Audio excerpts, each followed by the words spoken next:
The following is a presentation of the ForceCenter podcast feed.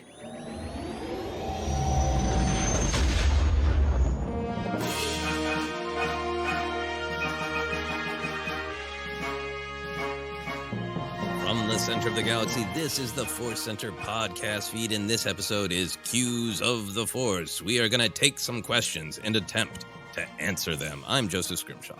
I'm Ken Napzok. I really love doing this show. It's been so fun breaking out the questions so we can spend even a little bit more time on them. I have some thoughts, and then I have one that I just want to admit right now, just kind of stumped me. So let's get to that. Let's stump ourselves. I can't wait to see which one stumped you, because this week we have another great mix of like pretty in-depth and then pretty fun and silly questions. So I can't wait to see if you've been stumped on the deadly serious or the fun and whimsical. But before we get to the stump revelation, we want to let you know that today's podcast is brought to you by Audible. You can get a free audiobook download and a 30-day free trial at audibletrial.com/ForceCenter. Over 180,000 titles to choose from for your iPhone, Android, Kindle, or MP3 player. Anything that you can play in MP3 on, you can use to listen to the book we're going to recommend. And we are recommending Kenobi by John Jackson Miller. This is an EU Legends book. It's a story of Kenobi just getting to Tatooine and figuring all his bleep out, which is a really fun book. And in particular, a fun one to look at now that we're seeing a kind of a different version of that story 10 years on in the television show Obi-Wan Kenobi. So if you're interested, you can download your free audiobook today by going to audibletrial.com/ForceCenter. One more time, audibletrial.com/ForceCenter for a free audio book. Ken, you've never read this one, right? I have not. And this was one of the last Legends books, so to speak, right? Yeah. If memory serves right. And I love the Darth Plagueis novel. I don't care about his staff, but I do love that novel. I really do. So I think, and then Kenobi one was like on my list. And then it was like, well, there's this tidal wave coming of new canon. I better start focusing on that. Yeah. No, I was in the same place of like, I had physically picked it up to purchase in bookstores multiple times. It's like, do I have time? What's the deal? And it was so great to finally make time for it. So yeah, check it out if you are interested, listeners. But with that, we're going to get into our questions. As always, we have 2 from Twitter and 2 from our patrons on Patreon. We go first to Twitter and we go to listener Nathan. Nathan says, while I love episode 9, one part I struggle with is the death of Ben Solo. I understand the importance of his sacrifice and what it means for himself and the galaxy, but I would have loved to have seen him live on with Rey and work on his redemption, become friends with Finn and Poe, and of course, make amends with Chewie. Say Ben did survive. Would there be any post-Episode 9 stories surrounding him you would like to see? For me, I like the idea of him and Rey visiting Naboo. He knows so much about his grandfather, so maybe he could learn more about his grandmother, too. This is a really fun question from Nathan, and I really like that Nathan front-loaded it with understanding the importance and sacrifice of Ben's passing, because that is something that we talk about a lot in the Star Wars community and here on ForceCenter. Where do you go with this one, Ken? This is great, Nathan. And look, hey, I think we definitely appreciate caveats here at ForceCenter. Hey, I just want you to know, but it helps in this day and age of online discussion that can be misconstrued. The tones can be off, or just there can be a lot of hate out there. I don't mind. I think it's important to go. I do love it, but I have this to say. So I really appreciate where you're coming from, Nathan. And I do love this one because going back to the pre-episode 9 days, when especially not so much here in ForceCenter, but when I was on other shows and the emphasis was a little bit more on predictions and what do you want to see type of stuff, which by the way are a lot of fun and fun conversations to have. I was on the, hey, I think Ben Kylo is going to be redeemed, but I would like to see what happens after. That is intriguing to me. It's a post-redemption world for Ben. What does that mean?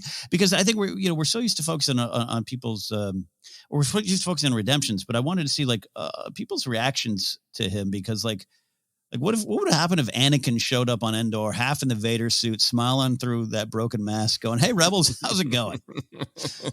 We did it. Hey, here's my son Luke, everybody." And like, there's a record scratch. Lando he's clapping and suddenly looks over and, you got to deal with it. What? I think there's some interesting value in that. I think Star Wars is telling different tales about redemption. And but it's okay to have those thoughts. So I really, again, get where you're coming from here. So I'll just say this, Joseph, and I'll kick it back to you and we can discuss it more. I think the importance of going forward would be kind of analyzing the idea of, true commitment to your change, true commitment to the better choice and the choices you've made. I think you'd have to learn to stand by yourself when others might not. Again, if you're Anakin going, I know this change is real. No one here in Bright Tree Village believes me. So what I got to dig into that. And there's a lot of this self-forgiveness. I imagine, particularly with Ben, if he had gone on, there's a lot of, wow, what did I do? Like, and that's hard. And there's some shame there that we all have to deal with in life. And all you look back, and that's why I look at Kylo being so, just not a fan of the past, as he would point out a few times, is because then you might have to face some of that stuff, which is okay. And so there's all those kind of themes, but none of this is immediately, none of it immediately translates into great action, right? Just Ben going, oh, what did I do? So I think a tour of sorts does work for me. It could be a book. Ben and Rey's great tour, the great what if, especially the Padme stuff of just going, hey, did you ever stop to think about her for a second? You just focused on evil Vader. Got it. Good. But I would like to see Ben lead a team of folks going out in the galaxy to repair damages done by the First Order, some rescue programs, rebuilding programs, holdout warlords, or more importantly, maybe holdout governments that didn't get the message, didn't want to be part of the message, or didn't understand.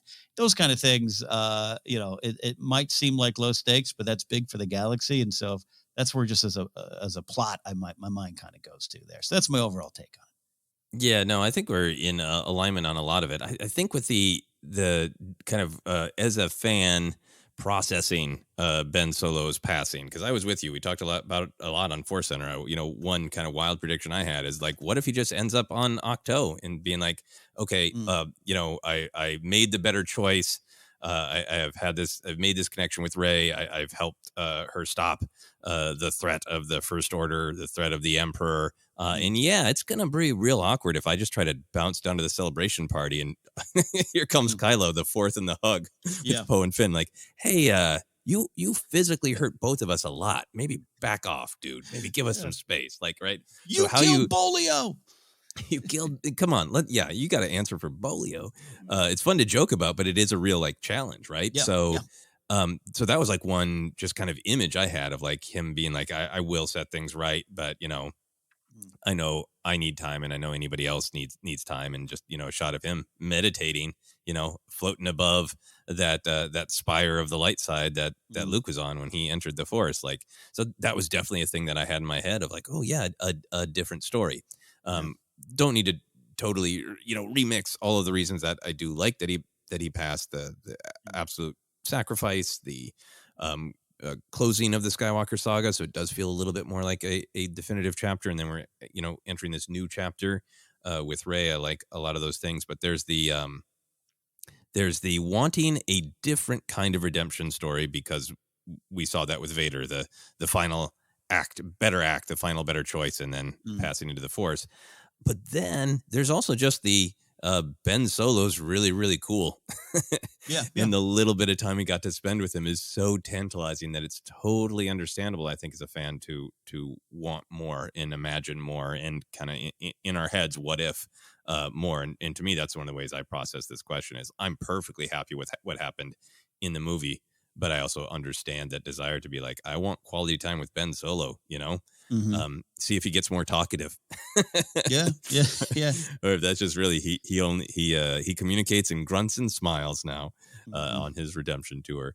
And I would like to see that story someday in Star Wars of overall, somebody who truly, who maybe it's not a galactic scale like Vader or Kylo, but who truly does some very, very awful things and then has to live with, how do I make that right? I think a lot of fans are hungry to see that story.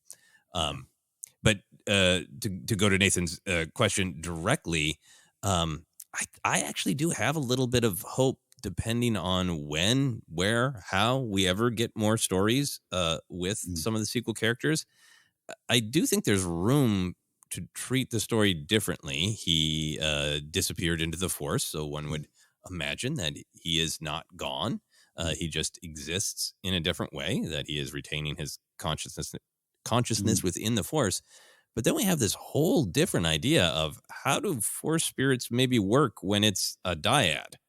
And not just a dyad, it's a dyad where they have exchanged their literal life energy. And it's easy to go to kind of a joke place where Rey goes everywhere and just, nobody else can see Ghost Ben, but he's floating around having opinions. It's easy to go to a jokey version of that. But if they are truly in some ways one in the same, there's a possibility of very interesting storytelling. Like even what Nathan is saying, it's not, Ben physically there, boots on the ground, but, can he and Rey go and visit Naboo? And he is very, not just popping in every once in a while in moments of great need, like we've seen Obi-Wan and Yoda do, but kind of with her in a much more constant and present way. What kind of story might that be? And a lot of it depends on the medium and when the stories are told and all that. So I have this little bit of hope for a kind of a different kind of Force spirit story with Ben and Rey. And then final thing for actual, just like, what if he had survived? Nathan's great question about post episode 9 stories.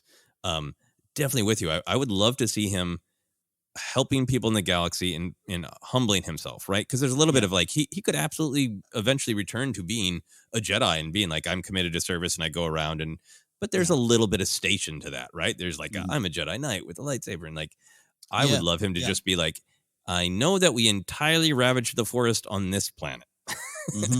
So I'm planting trees, And I think there could be an interesting conflict if you have somebody who's like, I have grossly abused my power.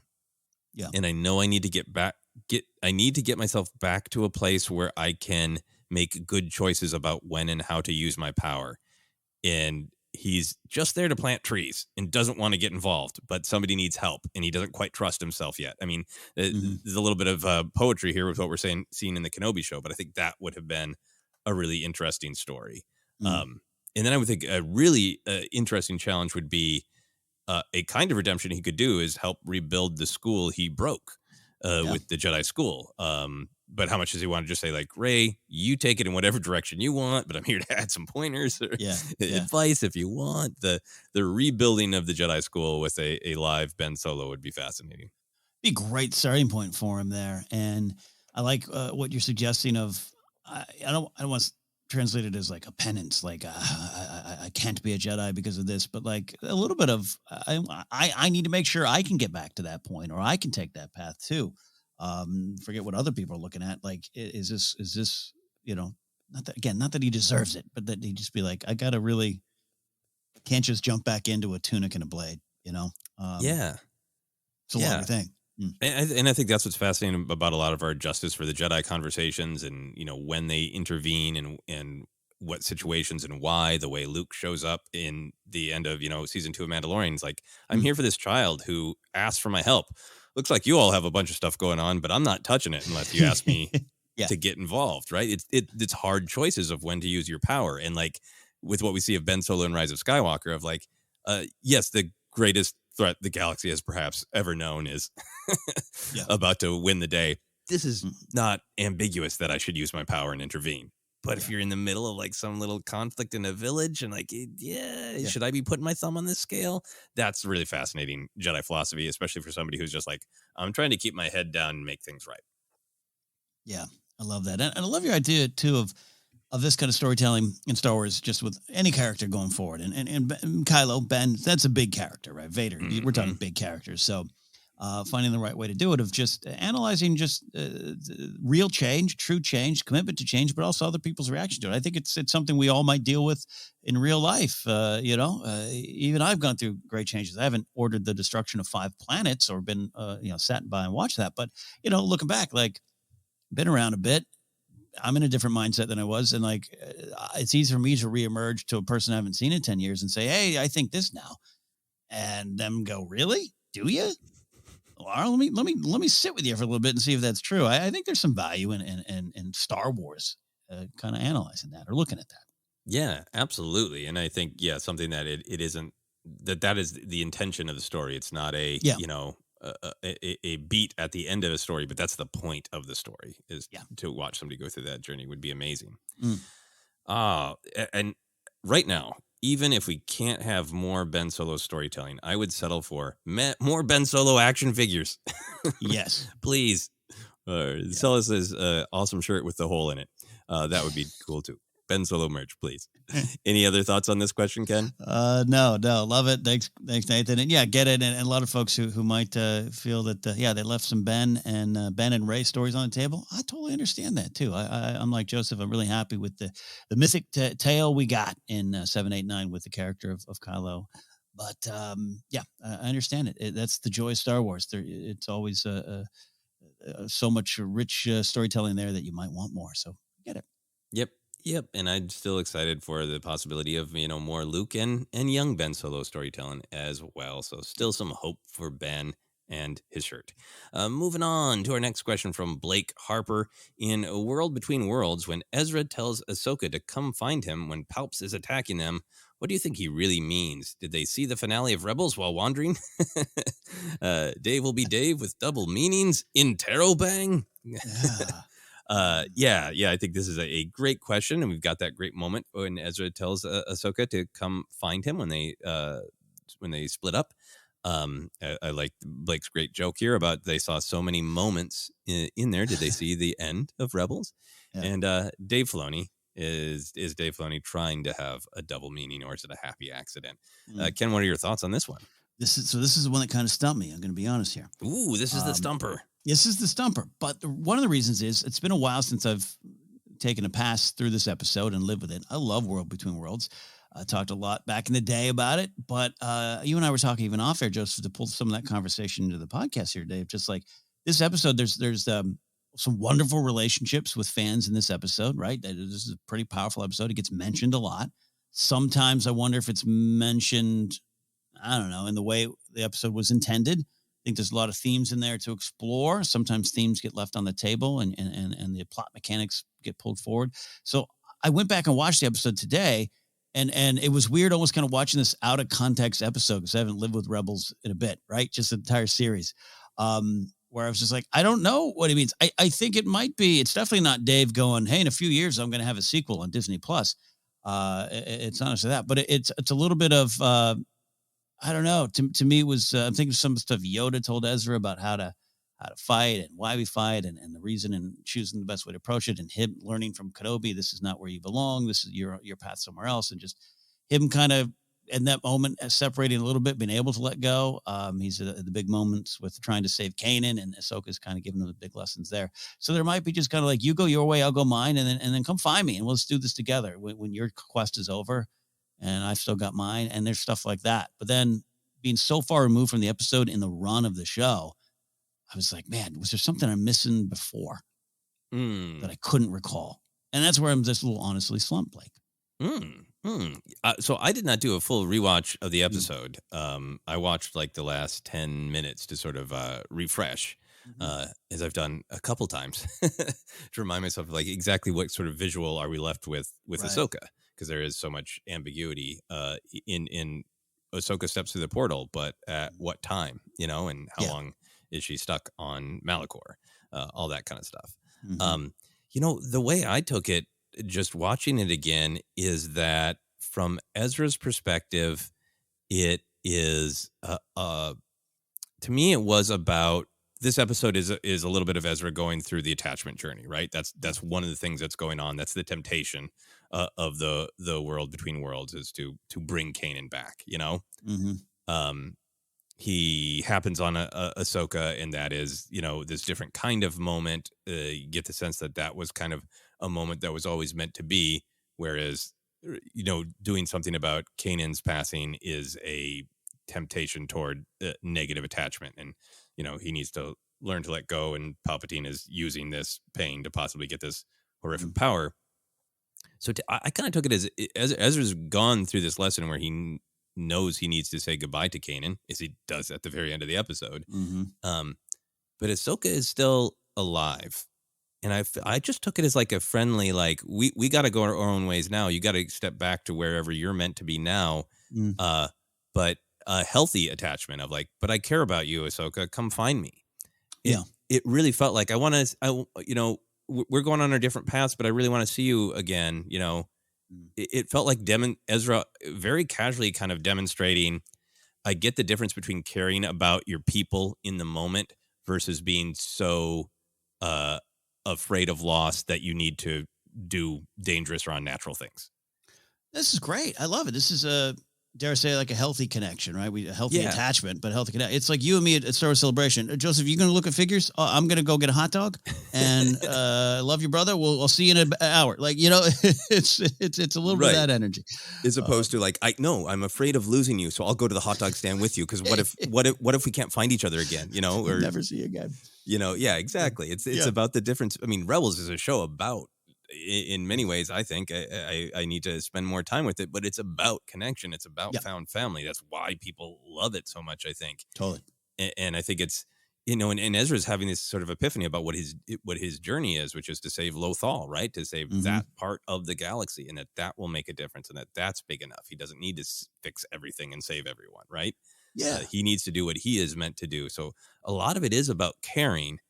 And I think, watching it just those 10 minutes, it really felt more about Ezra, about his connection to Ahsoka of like, hey, I'm glad you're alive. I care about you. I want to see you again. I could still use your mentorship. It didn't feel at all like he had any awareness that he was going to be lost somewhere far away and truly needed Ahsoka to find him. It struck me as like this sort of bittersweet, ironic, like, if you said, hey, I'm going to get the hot dog, if I'm not back in 5 minutes, don't let me be lost to the hot dog stand. Yeah. And then you literally disappeared. Yeah. And the thing you said appeared casual, and then it had great weight. Yeah. I kind of take it that way. And I do think that the very talented storyteller, Dave Filoni, planted it that way as something that sounds casual in this moment. Not casual, but, not the level of stakes, not the literally like, I'm going to be lost and disconnected from everyone and everything I know and love. Could you please come help me? Which it appears is Ahsoka's mission statement. It was not said as a mission statement because I don't think he had the knowledge. Yeah. Yeah, no, love it. No, I love taking. I love working through this with you and Blake here on the show. Again, love Rebels. I was in season 2. I'd rewatch all season 2. By the way, I watched every episode 2 or 3 or 4 times back in the day, especially when you were doing reviews of it. But love the show. But it's such a rewarding show to go back to now. It really is. And this is one of the big episodes that always stands out, but there's so much there. And I think there's something too, my final point on it too, of even Ezra showing this ability to even let her go in that moment. He goes his way, she goes hers. There's a little bit of not that you do things for just a simple reward, but her coming back and her out now searching to find him is also her healthy connection. And he did his journey, and now my journey is sync back up. And there's great purpose to me going out and trying to find him, and it's all connected. Yeah, and just wanting to help people, and I'm so excited to see the Ahsoka show. That I think there's going to be a lot of uptick in the analytics of World Between Worlds episodes. A lot of Rebels episodes, but World Between Worlds in particular. When the Ahsoka trailers start rolling out, and when the show comes around, I think we're going to be talking about these beats in that line a lot more. Yeah, and one, I just thought about, I don't want to say anything up top and have it, misconstrued as negative, but like, I think, we're discussing too, of like, sometimes the plots and this time travel kind of machinery of the World Between Worlds, it's inspiring, it's intriguing, and it gets brought up a lot. You and I were discussing that a little bit more off air, but, and I don't want anyone to take that as me, tisking or poo-pooing any of your ideas around it or any of your thoughts of it. It's a very fun, totally fantasy part of the Star Wars story. So I get it inspires more. I don't want anyone to think that's what I meant. Oh yeah, no, I mean, I think the World Between Worlds for myself is just like a fascinating, very a space fantasy, what if machine with lots of ambiguity to it. If we understand the Force it is, the Force, through the Force, anything is possible. And this nexus of Force is connected to a person who walks into it, and all of these moments that maybe affect their life, affect the fate of the galaxy, play before them, and create all of these potentially gifts of just seeing someone again for a moment, or, temptations, or the possibility of abusing it. All that stuff is really rich and interesting. Mm-hmm. I think the only thing that I kind of sometimes bump against her that is when it's just seen as it's a canon correction device. And I just feel like to me, that's absolutely. It's fun to think about those possibilities, but the actual episode is so rich in ideas about our own relationships with time and with the people we've lost and the moments we want to revisit, and in the reality that no matter how great we do right now, maybe bad things might still happen in the future. It's so rich with those ideas. I think for me, I just always want to celebrate those ideas as much as I get caught up in what could you do with time travel in Star Wars? I don't think for me, that's not the main thrust of the point. Absolutely. Yeah. Thank you, sir. Yeah. Yeah, you too. All right, with that, we're going to take a quick break, and the stumping mystery has been revealed, so we can take a deep breath and relax as we take a quick break and go into more questions in a moment.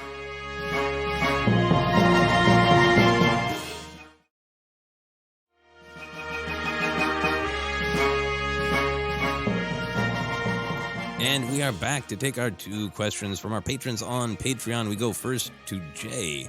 Jay says, we've seen acceptance and love of all things Star Wars given enough time, from the Ewoks to our current love fest with the prequels. Prequelist since 99, brag, says Jay. What are you most looking forward to when the sequels get their inevitable shower of praise in 15 years' time? This is a fun topic as we look towards a bright future, at least for the sequels and their reception as the sequel generation takes the reins. Where do you go with this, Ken? What are you looking forward to people celebrating? I mean, Fountains of Wayne had a great song called Bright Future in Sales. He's got a bright future in sales. The sequel trilogy's got a bright future in joy, is what I think. And a shout out to Jay. Jay's been in our Discord recently, recent Patreon subscriber, I believe. But definitely Jay's been in Discord, just bringing a lot of fun energy. So good question, Jay. Here's where I go. I broke it up into 3 sections, Joseph, here. The messages, the thrill, and the fade out of the noise. So in an overall approach here. The message is some of the big ones that you and I love celebrating with so many other fans of the sequel era: the community, the connection, helping others, the definition and the importance of true heroism and what it is, the power of choices. I could go on and on and on. Just listen to our old episodes or episodes still to come here on ForceCenter. They're powerful. And I look at that as to also connecting to the prequels and the change in the prequels. And one of the big things that changed in me as someone that went into, I think I liked it. No, I definitely didn't like it. That YouTube video told me not to like it. To wait a minute, there's some things I'm connecting here, some things that are pulling me back. And when I was able to, along with you and meeting you on Jedi Alliance back in the day and having deeper discussions about it, which aren't always fun. You're not always at a bar going, hey, anyone want to discuss the big themes of Star Wars? Or do you want to talk about pew, pew, pew? But I think those messages are so present and powerful in the sequel trilogy that I know a lot of my contemporaries, I think, just quite frankly, overlook them and overlook their value to the youngsters or anyone coming up as a fan, by the way. Not going to put it to a certain age group at all. So I think that's going to emerge. Then I'll go, then the other side of it is the thrill. Imagine you're a 10-year-old girl watching the lightsaber fly to Rey in The Force Awakens. Imagine you're a young boy watching Finn and Janet and BB-8 ride Orbaks into battle. Imagine you're anyone from anywhere watching Poe lead ski speeders into a desperate battle, which reminds me of Hoth when I was a kid, or Luke standing behind Kylo, before Kylo on Crate. Just imagine all of that and more, and how it made you feel then.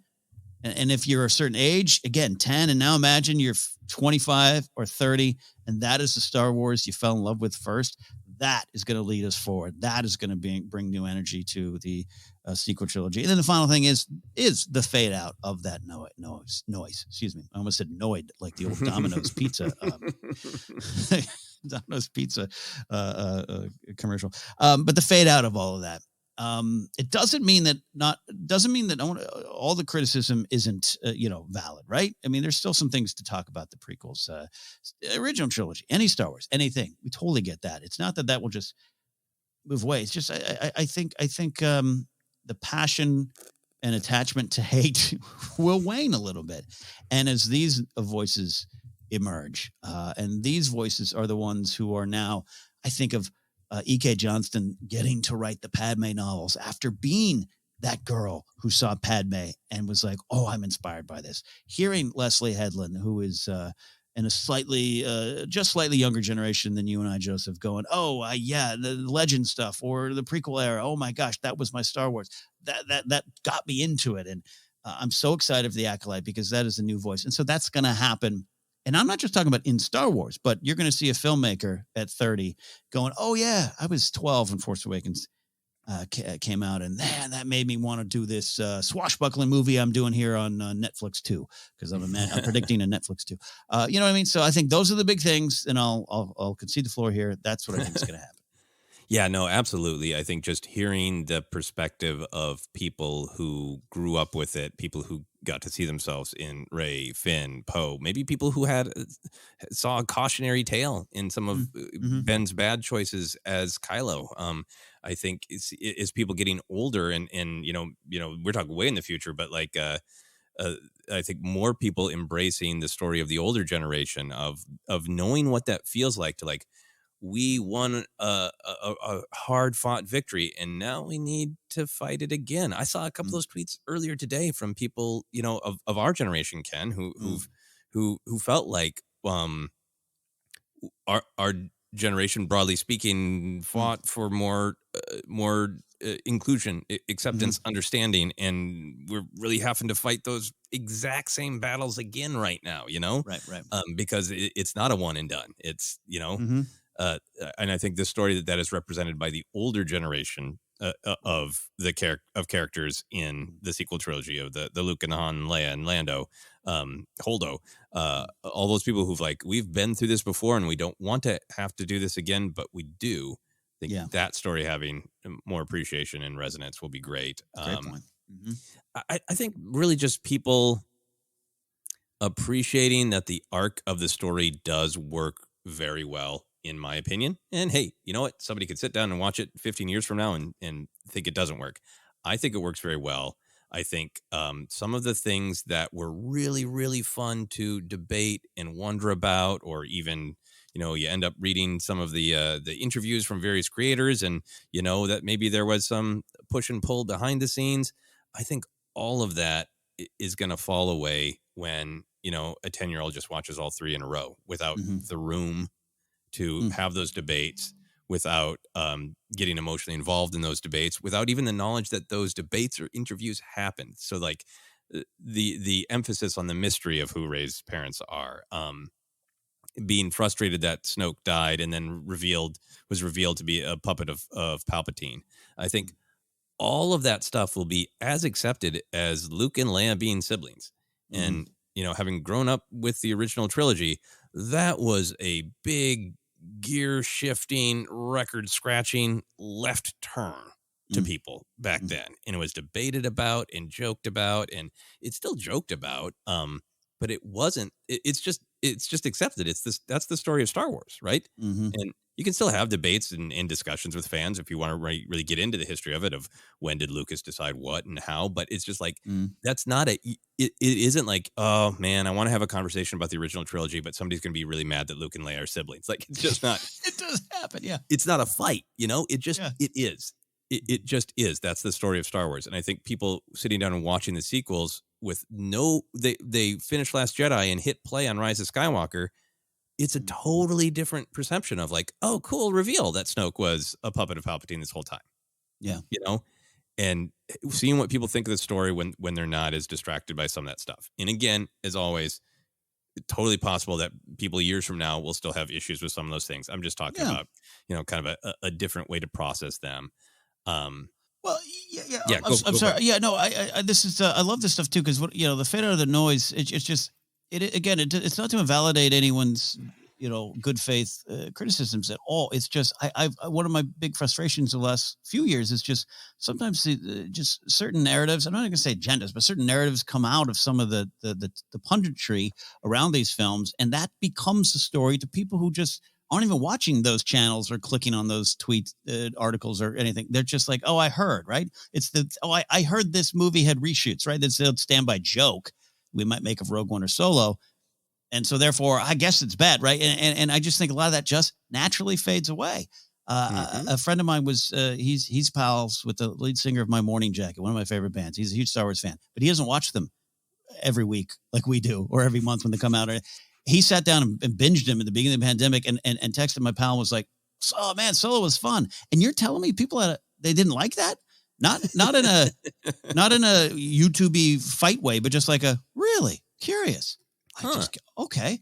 I hadn't heard any of that, but I love that movie. That was a lot of fun. Like, and, just that's just human nature and the situation around it all. So I think, I'm looking forward to that day. Exactly what you're describing, Joseph. Someone sitting down with a stream, whatever the new Disney Plus 9 and 3D at home, and they're like, "Wow, I never would have thought Snoke was a clone. Well, that's great." I look forward to that day. Yeah, me too. So like, I think it will just kind of smooth them out, and then people can pay attention, I think, more to the ideas, which in my opinion all hold together really well. I talked a little bit about the generational story. I think, appreciating that it is a story of two generations. Like, we're kind of going through this. We talked about this a little bit with Kenobi. Like, when you grow up with the original trilogy and you're just, or you see it for the first time when you're young, you imprint and relate to Han and Luke and Leia, right? And maybe 3PO, R2. And Kenobi's like a mentor figure. But now, because of all the other stories, A New Hope is like this generational story where we're watching the end of Kenobi's journey as well as the beginning of these other characters. And I think the sequel trilogy does that for all three movies. It's the story of two different generations, and it's a story of passing the baton. And I think having people really appreciate the work that went into that to balance those stories is great. And the more I sit with the sequels and think about them, for me, one of the things that I love the most is that one of the core ideas to me is, how do we relate to the past? And Rey and Kylo's journeys are all about their relationship to the past. Kylo attempting to either reject it or control it entirely.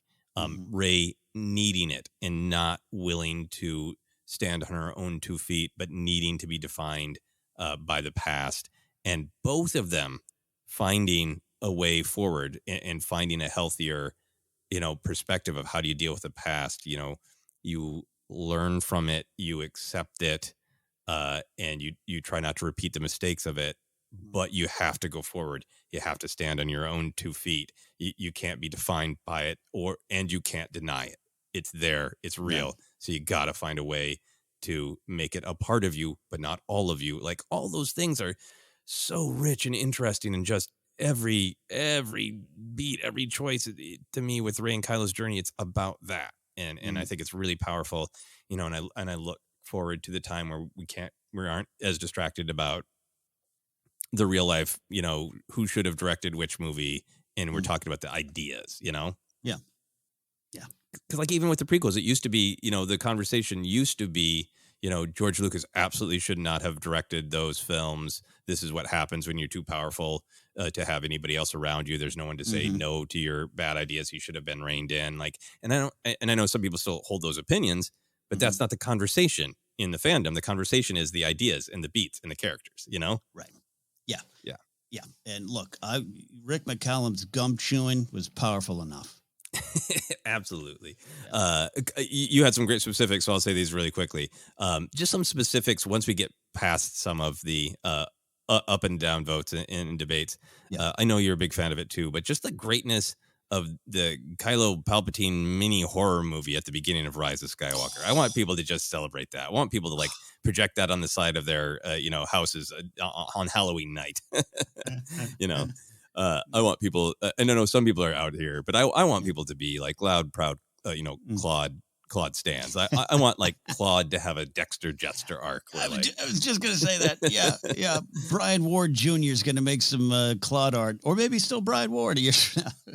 Yeah. And then you're so right. There's just so many great action scenes. I think the whole first 30 minutes of The Force Awakens has just got such great adrenaline to it, just forward moving, just really appreciating that, appreciating everything about Luke on Crate, from the meaning of it to the lightsaber fight of it, the huge emotion when Ben Solo shows up for Rey in Rise of Skywalker. There's so many beats that are action and thrill, but also emotion at the same time, that I really love. And I know a ton of fans do as well, but I look forward to them being celebrated even more loudly and vociferously by the generation that grew up with them. Yeah. Yeah, indeed. Excellent. Thank you very much, Jay, for us giving us a chance to enthuse and speculate Yeah. about the future of people talking about the sequels. Moving on to our final question from Justin Jacobson. This is a fun one. Justin says, roast battle between Uncle Owen and 10-year-old Leia. Somebody's getting roasted like they had a beach day on Mustafar. Somebody's getting crowned saltier than a crate sandbox. How do you think the competition goes down? They're both descendants of Shmi, and they both have tongues sharper than a lightsaber. So could cutting remarks be part of their connection to the Force? Very interesting question. Ken, let's just start with, if it is a straight-up roast battle, who wins, Uncle Owen or 10-year-old Leia? I'm sure we have similar answers here. Leia wins, I'm saying, in a TKO, a good old technical knockout, meaning Owen definitely gets some shots in early, probably comes out strong, because I think Leia, especially the Leia we're seeing now, it's going to approach you with a sense of hope and faith that, hi, cousin, right? She doesn't come up and say, hey, F you, cousin. She's like, hi, cousin. Then he's the one that kind of comes back hard on her relationship with droids and all that. So I think she's going to give him the benefit of the doubt. But then, even, then Owen's going to come out hard early about, grumpy or you kid. And then she's going to end it with, you're growling and groaning. And you're probably pretty tough, but I think you're trying too hard to look strong when you have a lot of fear about the future. And then boom, he's out. He's done. Yeah. No, I mean, I think this is a very fun thought. I think Leia decimates Owen. I think Owen forbids the words roast in battle to be used in his presence again. He is burned so badly. If it's possible to lose limbs in a roast battle, he's losing limbs. I love. We talked. We had some great questions about the Owen sassy Owen meme, and it is devastating what he says to Kenobi. But I kind of think my Owen is just he maybe he's got some wit and some precision, but I think he's mostly the guy who just dares to bluntly bring up extremely awkward topics. Yeah. That's all he's really doing to Kenobi. It's not a cutting insight. He's just like, oh yeah, well, what about when you bleeped up last time? It's just more like Owen, we don't talk about that, Yeah. That's where that sass is coming from, where Leia has great intuition and can see through your soul, find the tiny part in your soul that is flashing red like the weak spot on a video game character, and dig the knife in. Yeah, I agree with that a lot. I think there's, I've been on what I kind of say like that. There's slightly justice for Owen. He's carrying some big burdens there, but I think does a lot of things wrong, especially later on. But it's fun, and we love having Joel Edgerton back. So I think you're right. Owen strikes me as a little bit of a hey, I just tell it like it is, which just means. For the most part, that means you're an a-hole. It just most part means you're just a rhino stampeding through an antique shop there. So, I think you're right about that. And Leia's just like jab, jab, jab, and then boom. I know who you are. I'm telling it like it is in my opinion, is often I'm telling it how I think it is, and that's interesting. Yep. But you're making a claim that it is entirely the way everything is. Yeah, I could see like Owen would probably, I think, go in for the privilege right away, right? Mm-hmm. Well, yeah, sure. I'm sure, you're going to get me real good because you've probably been to expensive debate classes, princess. I think he'd go for the privilege, and I think Leia would immediately just go like, you're right, Owen. The best way to save the galaxy is to sit around doing absolutely nothing. Yeah. Enjoy your little fear cave. Enjoy your fear cave. Because it's so what we see with her, it kind of escalates, right? All right, and then she'll just be like, and you can not, they're coming off with the fake Organa stuff, kind of threw her off her game a little bit, but then she comes back, and I think you're right. I think it would just be insightful, and then like, good luck in your fear cave. Bam, Owen goes down. So this other great part of the question, that how much of this is from Shmi? Is it learned behavior from her adoptive son Owen? Is it passed on through the Force to Leia? Where do you think their powers of wit come from? I think Owen, it's just the twin sons will do that to you. I mean, you're just that sass is going to be baked into you. I think the genes are so strong in Leia from Padme, And Anakin too, unfortunately at times it was a tell it like it is guy. And I think that goes to Kenobi kind of looking at her so many times early on, being man, you remind me of someone, and why we're all so moved from that. I think Padme was so insightful, and I bet 10-year-old Padme was no different than this. No different than this. So that's where I think it comes from there. But Owen, lad, and yeah, hey, being around Klieg looks like he's probably been in a bar telling people like it is. I like Klieg, but he's got some views. Yeah, no, Owen strikes me as the kind of guy who's like, I know you don't want to hear this, but I want to tell you. Yeah. And that's so that comment to Kenobi is like, yeah, I'm just never going to let you forget, buddy. Yeah. But yeah, I don't know if that's passed on from Shmi. I think Owen, justice for Owen. He's been through a lot. He's trying to keep this kid safe. He's seen some of the horrors up close himself now. So justice for Owen. He's just trying to protect Luke. Maybe gets a little too overprotective. But I feel like with Leia, I think wit could be one of her force powers. I think that, absolutely. Super intelligent, has inherited some the power of a sharp tongue from both her mother and father biologically, probably from her adoptive parents too. But I mean, she's knowledgeable about the world, right? She knows a lot, and she is naturally intuitive, perhaps just as an individual, and perhaps increased by the Force. But between intuitive and knowledgeable, that is so great from comedy. If you know a ton of facts and you can sense everything that's going on in the room, with the audience, with the person you're having a roast battle with, oh boy, devastating power. Love that. This is great stuff because I'm really spending some time at the Lars dinner table in my brain. I'm just like Klieg to me. Klieg Lars is the type of guy that when the local sports team tried to change their name for the Tatooine Sand People to the Tatooine Tuscans, he was like, "Not my team. I got no problem with that name." And they're like, "Oh, Klieg," and Shmi's like, "Honey, you come on, move forward with us." And then Owen's picked up on all of that. You can evolve a little bit there. Yeah, you can do it. Yeah, you can do it, Klieg. And I think Shmi, if she was ever around for this, timeline wise, obviously she can't. But in a fantasy world, I don't think she'd be a big fan of roast battles. I think she, I think she would probably say, "Oh, I hate it when instead of I hate it when Wano makes you race, like I hate it when Comedy Central makes you do one of these." She wants everyone to get along. She's so kind. All right. Any other thoughts on that one? No, I'm with Shmi on that too. So not my favorite things either.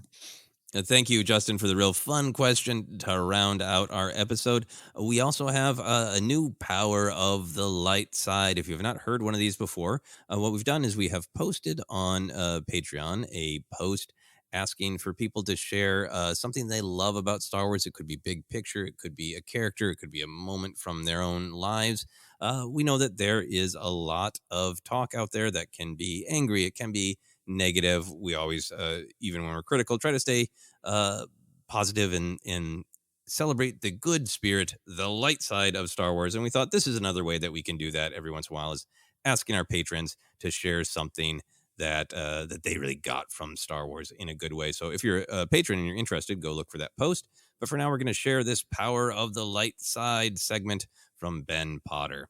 Ben says, "I love that my relationship with Star Wars has changed as it's grown from an interest to a large part of my content interest to something I think about in a deeper way.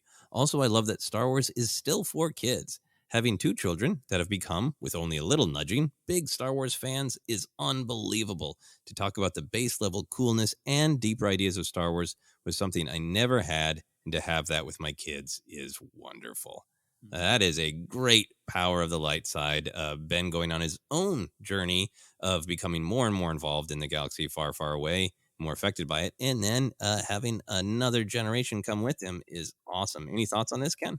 Love the generational stories. Star Wars, we would have had that even if there's only 3 movies, right? I still think this is something you'd pull off the shelf and pass on to any of your children or anyone else, friends, family, otherwise, like pulling a Beatles LP off the shelf or something like that. That's the power of even just the original trilogy. But the fact that it gets to go on, the fact that so many generations get to come to it, is something I just enjoy hearing more and more of in these times. Also, Ben, I really understand where you're talking about of how it's just grown from an interest, a large part of my content interest, to something I think about in a deeper way.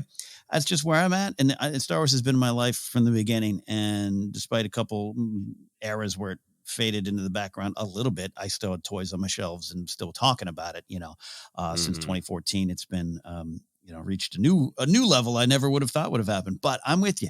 The way I look at Star Wars has changed drastically over the last 2 years, where I have to engage with it on a deeper level because I want to, because that's why I get so much joy out of it. Yeah, pew pew pew will always be there, but let me tell you about that Danny Trejo scene. It's just like I just squeezing out and shut up about that stuff because I just love digging in and didn't always, and so that's been part of the fun. Star Wars grows with you. Yeah, no, for me, it is a challenge to contain myself, the number of topics from real world stuff to other, ideas in storytelling where I'm like, yeah, it's like in Star Wars. Look, I'll get a little, not too personal. I got a huge fight with my mom over some real world stuff, like not going good. Hopefully, we want to make amends and talk. But in that heated argument, I said, it's like in Star Wars. It's how powerful it can be. So love you, Mom. We'll work through it. But yeah, I get you on that. No, I've been in the same place where like every once in a while I was like, I think I'll distract the person I'm chatting with if I say I feel this way because of Star Wars. So I just say like, I really think it's time to let the past go and learn from those mistakes and see if let's work hard not to repeat them, but we can't change the past. So let's work together on moving on. Like, and I don't want to be it. I learned it from Star Wars because in particular conversation, it wouldn't help. Other conversations, try to stop me bringing Star Wars up.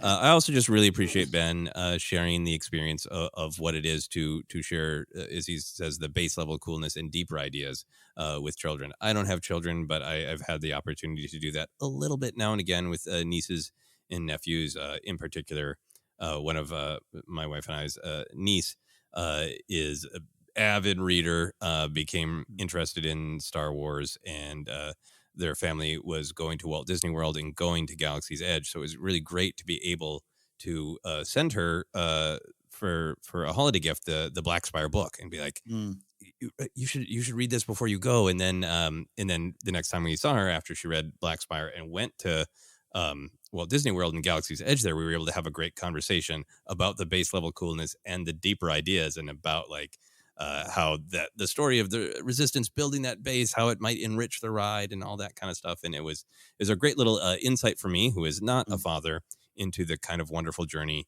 that parents are going on with Star Wars. So it was nice for me to see just a little bit of what Ben is getting to experience. Yeah. Love that.